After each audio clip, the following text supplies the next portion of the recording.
Beginning, the summons of a queen. Most humans on Ostron Station only saw the Vettari Dominion in one of two ways. Either as conquerors to fear, or as distant figures too powerful to look at directly. I was neither afraid nor awestruck. I was just a mechanic, a station-side repair tech who spent more hours with damaged starship hulls than with actual people. My job wasn't glamorous. It wasn't heroic. But it kept me out of trouble, and after a lifetime of drifting between outposts, that was enough. Or so I thought. Everything changed the day the Vettari flagship, Seraphin, docked unannounced. The entire station trembled when its gravitational anchors engaged. Even through a kilometer of alloy bulkheads, you could feel the power of the vessel like a living creature pressing its palm against the station's spine. Within minutes, a summons reached my comms. Mechanic Jalen Rook. You are ordered to report to Docking Bay 6. The Queen requires a human tech familiar with Terran phase alloy systems. The Queen. The Queen. Queen Seraphel Vettari, ruler of 9 star systems, heir of the Radiant bloodline, wielder of the Crescent Mantle. A woman rumored to be tall as a war machine and as beautiful as starlight refracted through crystal. I stared at the order for a full 10 seconds, assuming it was a mistake. But no, my ID signature was on it. And so, like a man walking to his own execution, or worse, his own performance review, I made my way to Docking Bay 6. The bay was empty except for her. And saying her feels insufficient. The first thing I noticed wasn't her size, though she towered head and shoulders above me, her physique powerful and sculpted like a living statue. It wasn't her eyes, bright, silver, burning like compressed galaxies. Nor her armor, broken, open, exposing shimmering blue skin etched with living biocircuitry that pulsed like veins of light. It was the presence of her. The weight of someone who commanded entire fleets, and yet was staring right at me. Human mechanic, she said. Her voice vibrated the walls. Come closer. I walked forward until she stood only a meter away. I had never been so aware of how small I felt. She lifted an arm. Her armor there was cracked open, revealing intricate Vettari neural mesh and Terran hybrid couplings I recognized immediately. I attempted to fix it myself, Seraphel said. It resisted my touch. Your kind designed the joint, did you not? Technically, yes. Humans made the flexible microplates used in Vettari command armor. But saying that felt like claiming humanity built Starlight. I can repair it, I said quietly. I just need to get closer. Her lips curved into something that wasn't quite a smile. Then come closer, human. Don't be shy. The way she said don't be shy, soft, amused, almost inviting, sent a shiver through me. I stepped closer. Close enough that her breath warmed the top of my head. Close enough that she could wrap one arm around me and snap me in two. Instead, she lowered her arm and let me place my hands on the exposed plates. The armor was warm, almost alive. Her skin beneath it was warmer still. And then, unexpectedly, shockingly, she leaned down. Her face hovered beside mine as I worked, her silver eyes watching my fingers with an intensity that made my pulse stumble. You work gently, she murmured.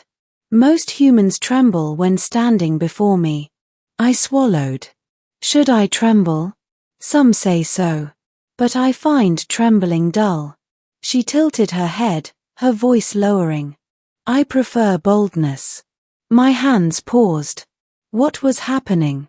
Why was a queen flirting with me, a station mechanic? Before I could think too deeply about it, the armor plate sparked and hissed. The neural mesh flared violently. Without thinking, I grabbed her wrist and pushed it upward to stop the surge from burning through her skin. Her eyes widened, not in anger, but in surprise. You touched me, she whispered. Sorry, your armor was about to. No one touches the queen without permission, she said softly. But you You did. Her voice held something unreadable. And then, I will allow it. My heart thudded.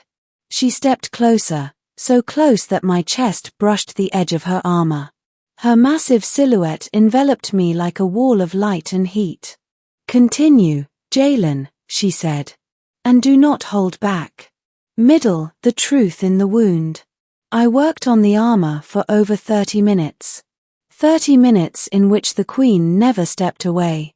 If anything, she drew nearer, watching me with growing curiosity as if I were some kind of anomaly, or a puzzle she intended to solve. At one point, the circuitry required me to access a plate near her collar. I hesitated, unsure if it was allowed. She noticed. She leaned down again, her lips near my ear. Touch me, she said quietly. Your hesitation slows the process. I inhaled sharply. Obeying, I reached for the collar plate. My fingers brushed not just armor but the skin beneath, smooth, warm, glowing faintly with biolight. She didn't pull away. If you were Vet Harry, she murmured, such closeness would imply a bond. I'm not Vet Harry. No, she agreed. And that makes your touch fascinating. A faint tremor passed through her armor. That's when I realized something was wrong. Your neural mesh, it's unstable, I said. Whoever attacked this armor didn't just damage the plates. They targeted you. Her gaze sharpened. Explain. The mesh is designed to sync with your nervous system. These cuts, I traced a seam. They're meant to disrupt your reflex control. Whoever did this tried to incapacitate you. Silence. Then. It was not an attacker, Seraphel said slowly. It was sabotage. From within my own court. My hands stopped. She continued, voice surprisingly low. There are those who believe the Dominion should be ruled by fear. Not unity. Not diplomacy. They call me too human in my sympathies. That's not exactly an insult, I said gently. She studied me with a long, unreadable expression. Finally, she whispered. They tried to weaken my armor before a ceremonial duel. If I had worn it, the damage could have killed me. I exhaled slowly. I'm glad you didn't. Her silver eyes flicked to mine. Are you? She asked. My throat tightened. Yes. She looked at me for a long, long moment. Then, with surprising softness, she placed her massive hand against my shoulder. Not forcing. Not controlling. Just resting there. Most who learn the truth treat me differently, she said quietly. More fragile. More suspicious. She leaned closer. But you simply cared. This isn't about politics, I said. It's about you. Something bright flickered in her eyes. A flicker of vulnerability. Then it vanished. Your repairs are nearly complete, she said. But one connection remains. It requires direct neural alignment. Meaning? She lifted the chest plate of her armor and exposed a glowing crystalline cavity beneath. The heart node of Vet Harry armor. Living, pulsing light. I need someone I trust, she said. Someone whose touch my armor accepts. You have ceased its resistance. Only you can complete the synchronization. Why me? I whispered. She leaned down until her forehead nearly touched mine. Because you do not fear me. And because my armor recognizes the intention behind your touch. My pulse thundered. Jalen, she said quietly. Place your hand on the node. My fingers hovered over the radiant core. Then I pressed my palm to it. A surge of light exploded through the armor, through her, and exploded through me. My knees buckled. Her hand caught my waist instantly, holding me upright.